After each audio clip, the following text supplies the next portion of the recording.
Good morning. Lesson 16. Ludwig van Beethoven. Timeline connection. In the same years that William Wilberforce was fighting his great battle against slavery in the British Parliament, across the continent in Vienna, Austria, another kind of struggle was taking place. One that would prove that the human spirit can triumph over even the most devastating personal challenges. A young German composer named Ludwig van Beethoven was facing a crisis that would have ended most musicians' careers before it truly began. But Beethoven would show the world that true greatness comes from not avoiding difficulties, but from refusing to be defeated by them, and that God can use even our greatest trials to create something beautiful beyond imagination. Key dates: 1770, Beethoven born in Bonn. 1791, moves to Vienna. 1793, begins to lose hearing. 1824, Ninth Symphony premiered. 1827, Beethoven dies. A difficult beginning. Ludwig van Beethoven was born December 17, 1770, in the small German city of Bonn, into a family where music was both a blessing and a curse. His grandfather, also named Ludwig, had been a respected musician who served as the music director for the Elector of Cologne. Elector of Cologne. But his father, Johann, was a very different sort of man, a singer with a beautiful voice but a weak character who had turned to alcohol to escape his disappointments and his failures. Young Ludwig's childhood was marked by fear, sadness, and the constant sound of music being practiced under the most unpleasant circumstances. Johann Beethoven had heard stories of child prodigies like Wolfgang Amadeus Mozart, who had amazed the courts of Europe with his musical genius while still being a small boy. Determined to make his son into a similar money-making wonder, Johann forced little Ludwig to practice the piano for hours every day, often beating him when he made mistakes or showed signs of tiredness. Picture a small boy, barely tall enough to reach the piano keys properly, standing at the instrument in a cold, dimly lit room, while his father loomed over him with a stern expression and sometimes a raised hand. When Ludwig's fingers stumbled over a difficult passage, Johann would shout at him or even strike him, believing that fear and pain would somehow make his son play better. Sometimes Johann would wake Ludwig in the middle of the night and force him to practice, as if a musical genius could be beaten into a child like metal hammered on an anvil. But God had indeed placed something extraordinary in young Ludwig's heart and mind, a musical gift so powerful that it could not be destroyed even by his father's harsh treatment. Despite the fear and unhappiness that surrounded his early musical education, Ludwig began to show signs of the genius that would one day astonish the world. His small hands could make the piano sing with a beauty and power that amazed anyone who heard him, and his mind seemed to understand the mysteries of harmony and melody in ways that even experienced musicians could not explain. When Ludwig was only 8 years old, his father arranged for him to give his first public concert, advertising him as being only 6 years old, because younger prodigies were more impressive to audiences. The little boy sat at the piano in front of a room full of strangers and played with such skill and feeling that the audience was stunned into silence. But unlike Mozart, who had delighted in performing in charming audiences, Ludwig found those public displays uncomfortable and embarrassing. He was a serious, intense child who preferred to lose himself in the world of music rather than show off for the entertainment of others. As Ludwig grew older, his musical education was taken over by more skilled and kinder teachers who recognized his extraordinary talent and treated him with the respect he deserved. Christian Gottlieb Neff, the court organist in Bonn, became like a second father to the boy, teaching him not only how to play and compose music, but also introducing him to the great works of Bach, Mozart, and other masters. Under Neff's guidance, Ludwig began to compose his own music, creating pieces that showed flashes of the genius that would later revolutionize the music world. The journey to Vienna. When Ludwig was 22 years old, he had made the most important decision of his life. He would leave his hometown of Bonn and travel to Vienna, the musical capital of Europe, to study with the greatest teachers and establish himself as a composer and performer. Vienna was where Mozart had lived and worked, where Haydn was creating his magnificent symphonies, and where the wealthy aristocrats who loved music gathered to hear the latest compositions and discover new talent. The journey from Bonn to Vienna in 1792 was long and difficult, requiring several days of travel over rough roads and uncomfortable coaches. But for Ludwig, it must have felt like a journey from darkness into light, from a place where his talent was confined and limited to a city where it could flourish and grow. He carried with him letters of introduction from important people in Bonn, a small amount of money, and most importantly, a heart full of musical ideas that were bursting to be expressed. Vienna in the 1790s was a city that lived and breathed music. In the elegant palaces of nobility, private concerts were held almost every evening, where the latest compositions were performed by the finest musicians. In the public concert halls, audiences gathered to hear symphonies, concertos, and chamber music performed by orchestras and soloists who were the best in the world. Music was not just entertainment in Vienna, it was the way of life, a language that everyone spoke and an art form that was respected and cherished above all others. Beethoven quickly established himself as one of the most remarkable pianists in Vienna.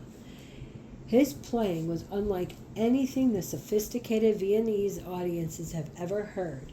Where other pianists were elegant and refined, Beethoven was powerful and passionate.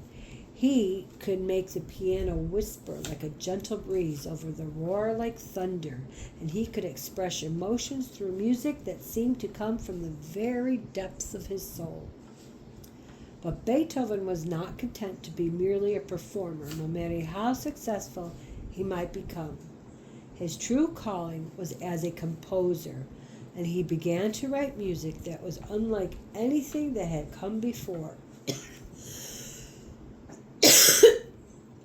His early compositions showed the influence of Mozart and Haydn, but they also contained something new and revolutionary, a sense of struggle, of triumph over adversity, and of emotion so powerful that they seemed to burst boundaries of tradition and musical forms. The devastating discovery. In 1793, when Beethoven was 28 years old and at the height of his success as a performer and composer, he began to notice something that filled him with terror. His hearing, the most precious gift a musician could possess, was beginning to fail. At first, the problem was subtle. He had difficulty hearing soft sounds, or he noticed a ringing in his ears that wouldn't go away. But gradually the condition grew worse, and Beethoven realized that he was facing the most devastating challenge any musician could imagine. He was going deaf. For a man whose entire life revolved around sound, whose greatest joy came from creating and hearing beautiful music, the prospect of losing his hearing was almost unbearable. Beethoven fell into deep depression, wondering how he could continue to compose music if he could no longer hear properly. He considered ending his life, feeling that a deaf musician was like a painter who had gone blind or a poet who had lost his ability to speak. In 1802, Beethoven wrote a letter to his brothers that he had never intended to send, but which gives us a heartbreaking glimpse into his suffering during this dark period of his life.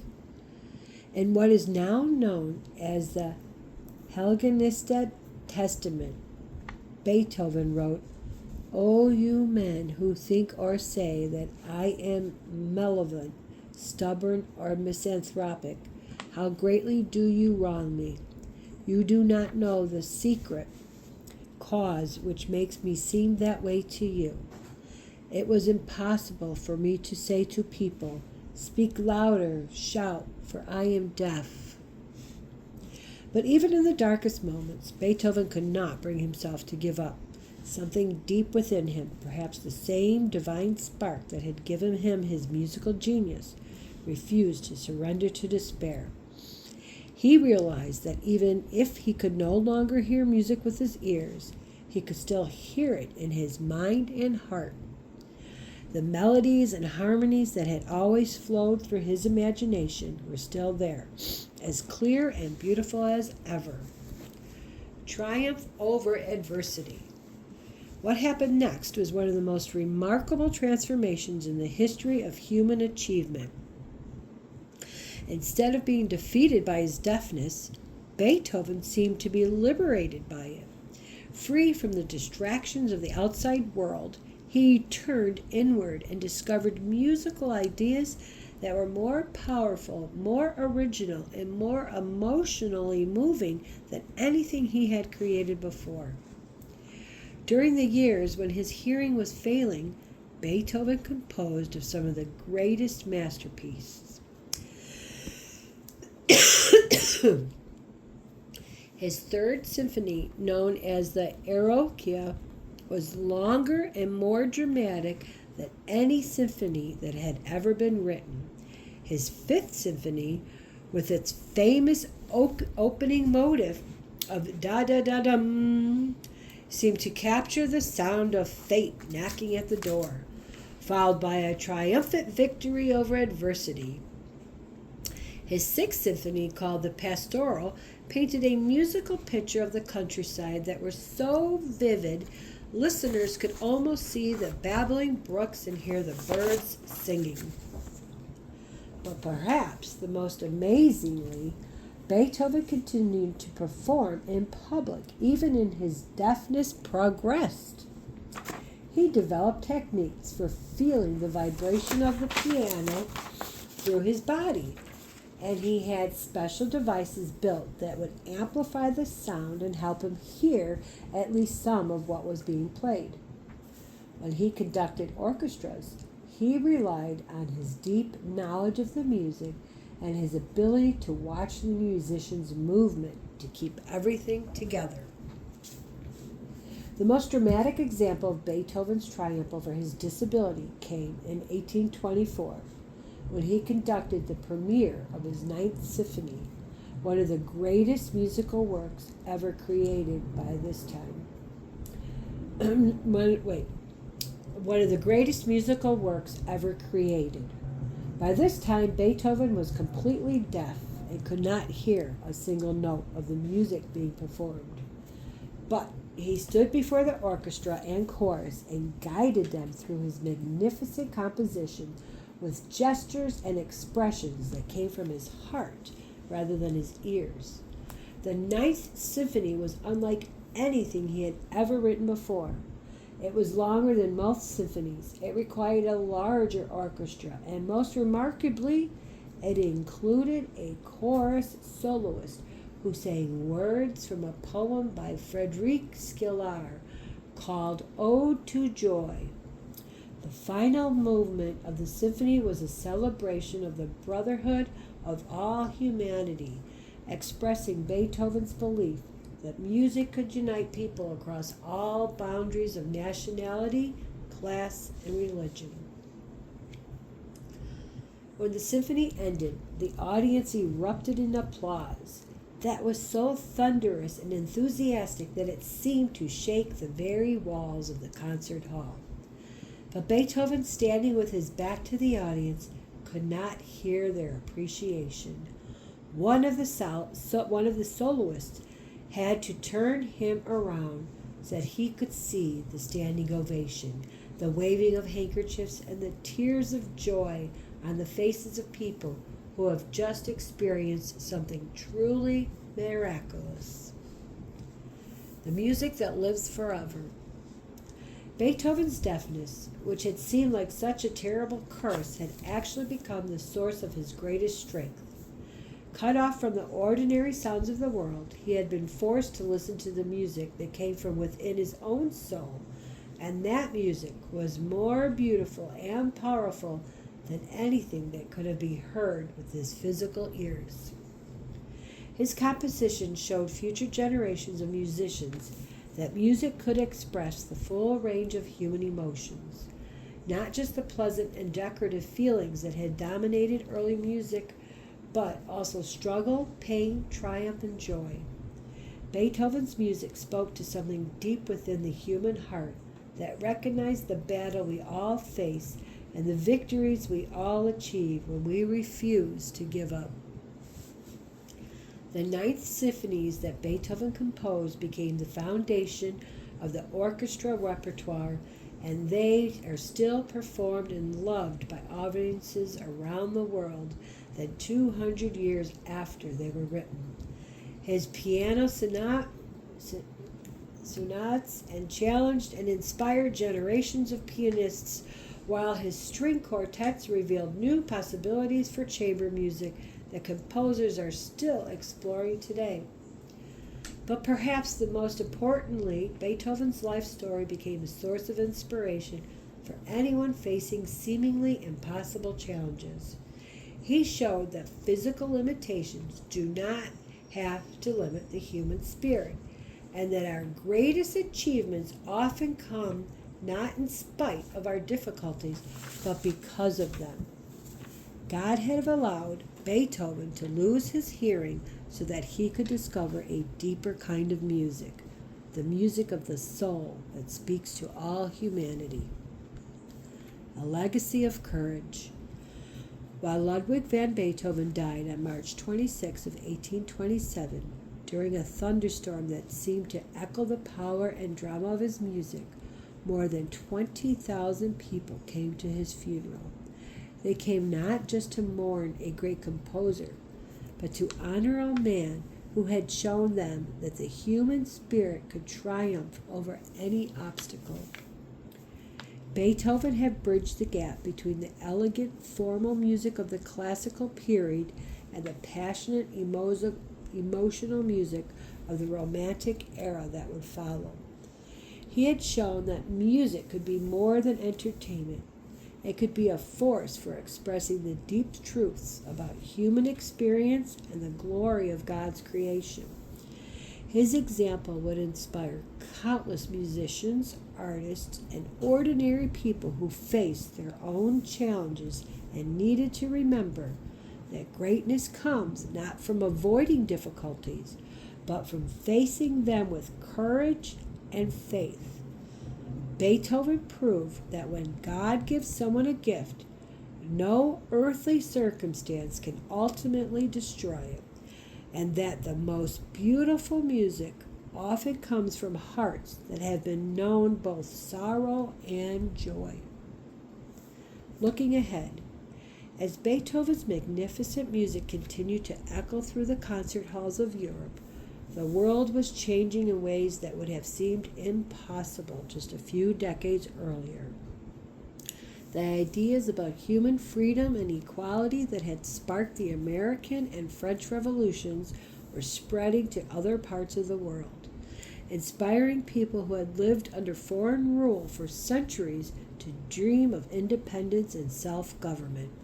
Soon, these dreams would lead to dramatic events in Mexico, where a Catholic priest would ring a church bell and call his people to fight for their freedom from Spanish rule, beginning a struggle that would transform the entire continent of North America. Now, let us listen to a little bit of Beethoven Symphony Number 5.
Have a good day.